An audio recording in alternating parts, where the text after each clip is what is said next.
Hi guys, welcome to my YouTube channel, Michelle Vargo. I'm at 7 Terraces.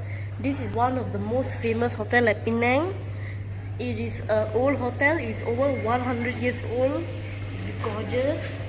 We are going to see the museum now. Look at the patterns, guys.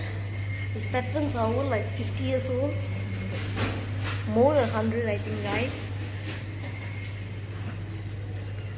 Let's walk to the museum.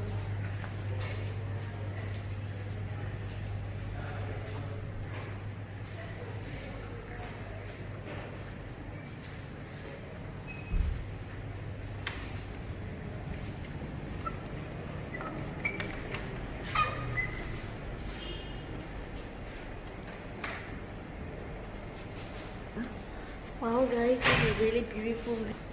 Guys, this is over 100 years old. It's really beautiful.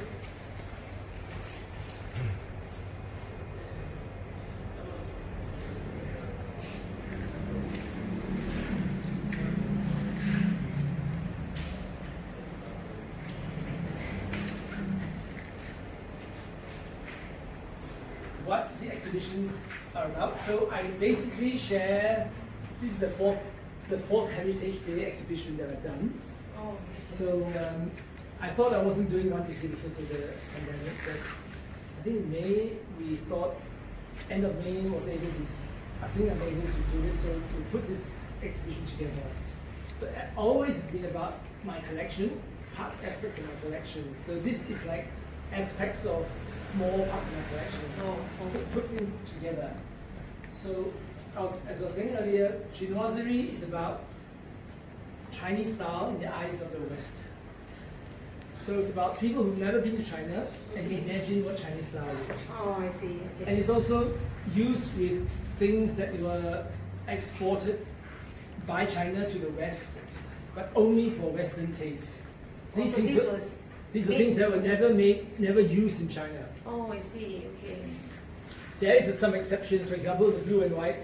Yeah. These are used in China. That's right. But possibly more utilitarian in China than decorative.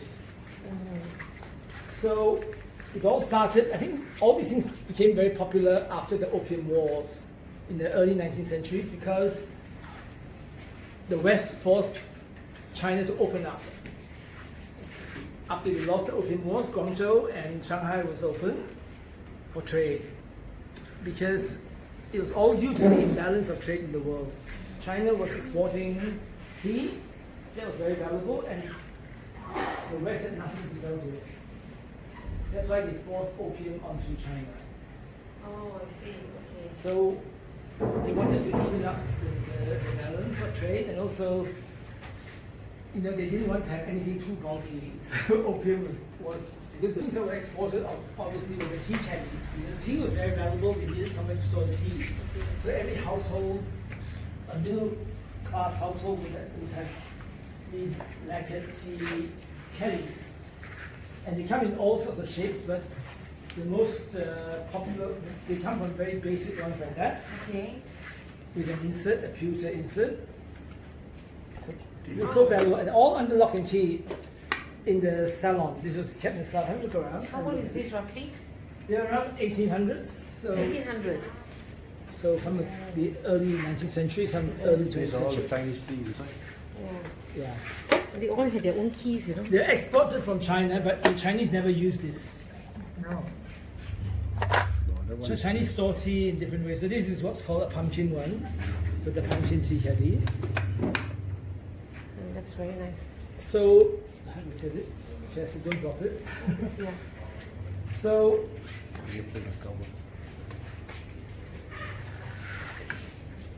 so each house in London are supposed to have one or two of these tea caddies.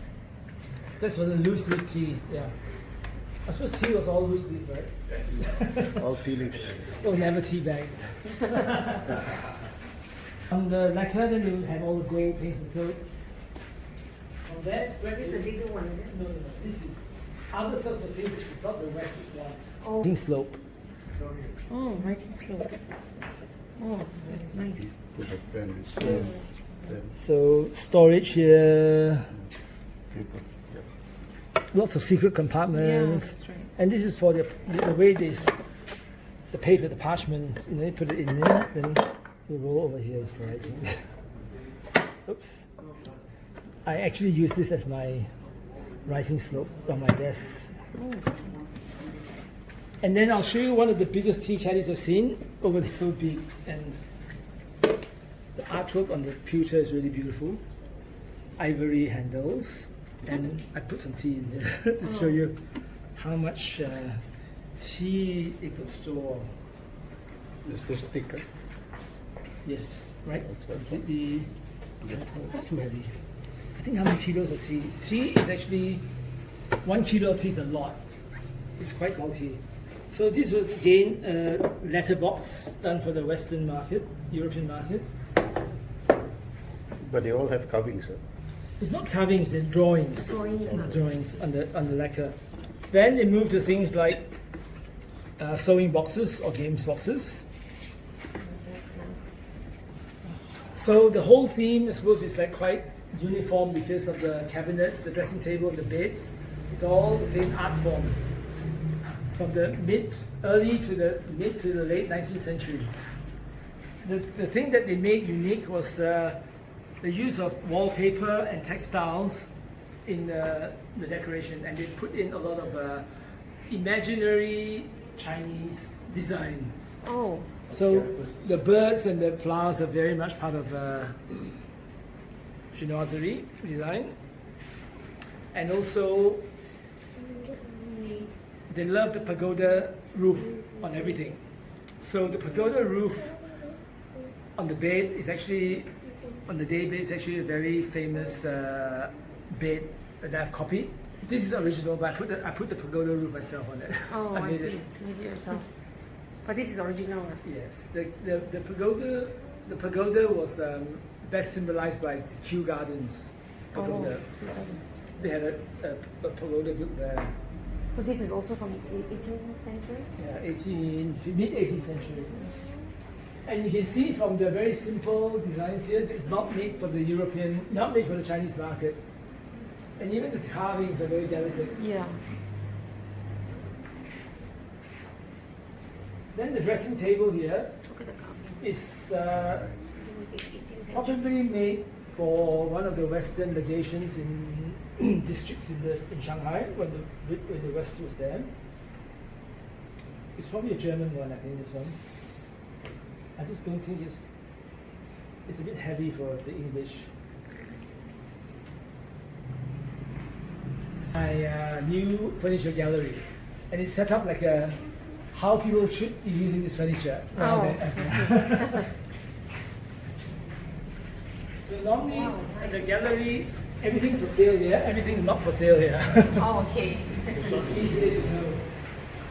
This one is nice. Yeah, This is very pretty. it's a very old piece. Very solid. It's silk saree. Not saree, the salwar. Very solid. Sure. So these are meant for. You know, it's interesting that I have seen quite a lot of Chinese furniture and porcelain in the Parsi's homes. Parsi's homes. Yes. In Georgetown, in Jiangxi province, are producing and I love them because they're such modern, clean, contemporary design, but using the old techniques of the porcelain, because we use porcelain. Nice. And So we got more and there. it's, this is like vacuum sealed. So using the old techniques and skills. to produce These are the modern bigger design. ones. And these are the pumpkin jars. And that's also a lovely tea caddy for guests who want to use this. It's good. It's real. It's real.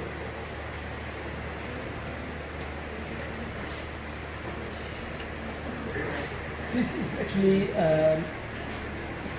well, I bought it for the hotel earlier on to be used as the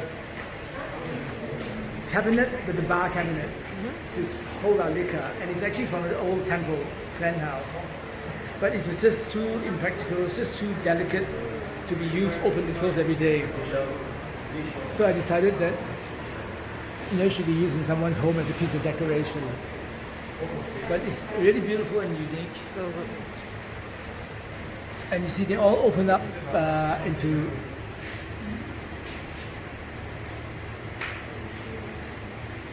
Originally, it was used in the temple or clan house to put in ancestral tablets to honor the people.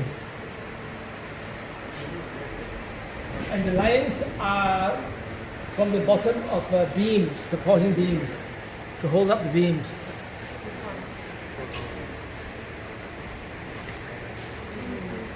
But look at the bats here. These are all individually carved bats.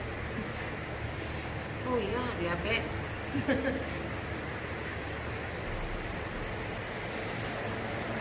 They actually have a private dining event here. Have cocktails and that. It's your own sort of like space in the hotel. You wanted to have a special treat. And everything's for sale, even the dining table. The dining table is an Art Deco dining table that I've stripped off the paint, and it will be stained to your color for if you want to buy it. Color of choice. And here are my altar pieces. They are altar for prayers to the Chinese gods, and they're just decorative pieces that you put up there with the dried fruit and whatever. Oh, okay. Dried fruit and flowers. So someone's mixed them all up for me now. I think that's part of this one. That's right. So when they're not used, they're stored like that. Just close it like that. Yeah. I thought it was interesting to be part of the exhibition because it's all the same that's style right. Yeah. of Japanning.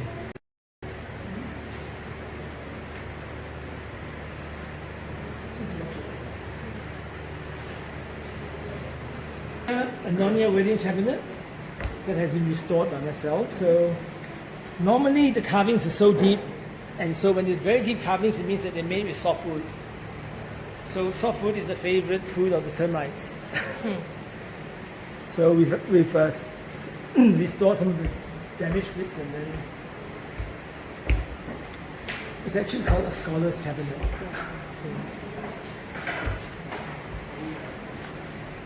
So that's all the blue and white china that the Nyonya use. Nyonya is in the household. It's what's called kitchen ching.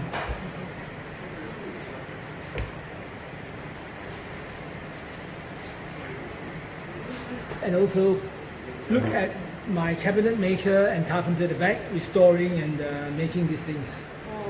So it's a whole immersive experience. So we have a full time. Well, there's quite a lot of those things there. Of course, there's only one piece. One piece. I mean, even if you wanted to buy two, I couldn't supply to you. Like these sort of things, tables and all that, you can. No, they're Oh, you- all pieces. So there's no way of getting another one. Well, there's three here. How many do you want? No, what I mean, you just say there's a, it's an order. Because I don't think I've been to an antique shop and I felt there were things there that I fell in love with, and then you can't see things properly. Yeah. In KL, are there any nice antique shops in KL? No, I've not been to one. Or you go in there and you want to learn about things, ask questions, and I think no one has ever thought of this idea. This is a fantastic idea that you have come up well, you with. can't crowd it out too much Yeah. because they wanted to set up like how people would use the place. They would have been on wall cabinets like that on the wall. Okay, just like that. But you can use in any way you like. I mean, I think they're just beautiful wall decoration.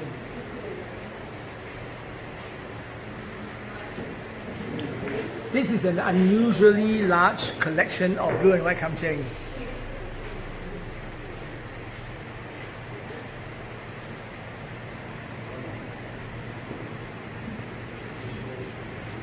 Some of these are reproductions from 10,000.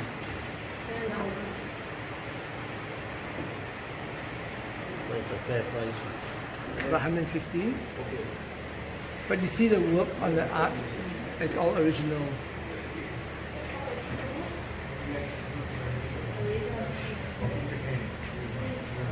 amazing. People those days would do such artwork.